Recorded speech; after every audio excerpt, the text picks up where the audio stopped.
This happened last summer, when I was still in college and living in an apartment. I had 2 other roommates who lived with me.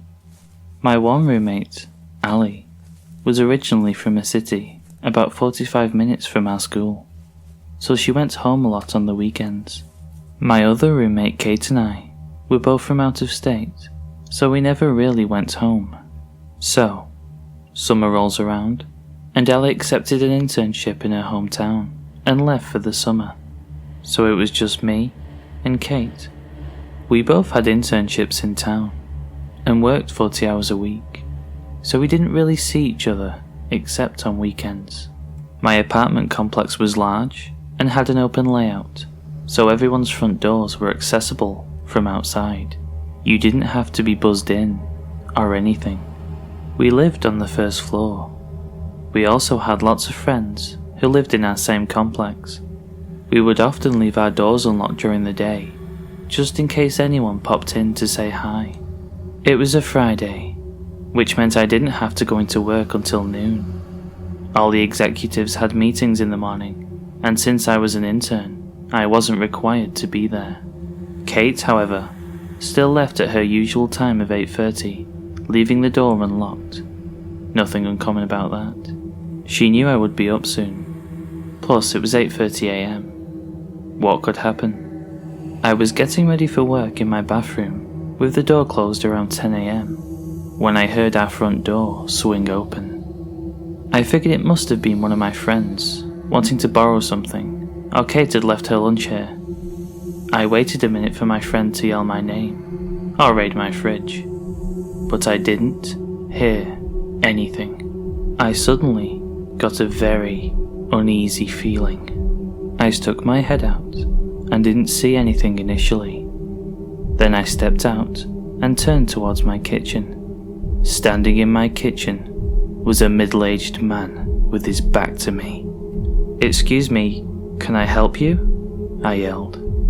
The man turned around, looking very surprised to see me. He was holding a grocery bag with something in it. I couldn't see what it was. He stared at me for about 5 seconds before telling me he was maintenance and we had called about an issue with our sink. I immediately felt like an idiot for being so rude and thought Kate might have put in a request and not told me. She had done this before. He then mumbled something along the lines of he didn't have the proper tools to fix the problem, so he would have to come back later. He then breezed past me and went out the door. Weird. I immediately texted Kate and bitched at her for not telling me he was coming. She didn't respond, so I continued getting ready for work and left. Around 2 PM, Kate called me on her break to explain she never put in a maintenance request. I immediately got a very nervous feeling. She told me to call our manager's office and report it. I told my manager the story, and he was not exactly very concerned and just blew me off. My apartment complex was pretty safe. The only time I ever saw a police car was to bust some idiots throwing beer bottles off their balcony. The rest of the day, I continued to rationalize to myself that the guy had been maintenance and he was just confused. By the weekend, I had basically forgotten all about it. Kate had left Friday night for the weekend, meaning I had the apartment to myself, which never happens, so I was pumped. This was around the time of the NBA playoffs, and our hometown team was playing Saturday night, so me and a few friends went to a bar to watch the game. We left around 8 and decided to call it a night around 2 AM. My friends were taking an Uber, but were headed in a different direction to me, so I opted to walk. Taking the long way meant I was coming from the opposite direction of where I usually walked in from the parking lot. I could see my windows first from the street. As I got closer to my apartment, I could tell something was off with the windows. I could see Ali's window was just barely cracked open. First of all, Ali has been gone since May, and it was the end of June. Then, as I got even closer, I saw the screen looked funny. It was sideways, like it had been popped out and then been put back in, upside down. Now listen, I'm not one to overreact, but I knew for a fact that window had been closed before I left for the bar. So I got the fuck out of there and ran to my friend's apartment on the 3rd floor where I called the police. I went down when they got there and reiterated the situation to them. They told me to go back to my friend's apartment and wait until they told me it was okay to come out.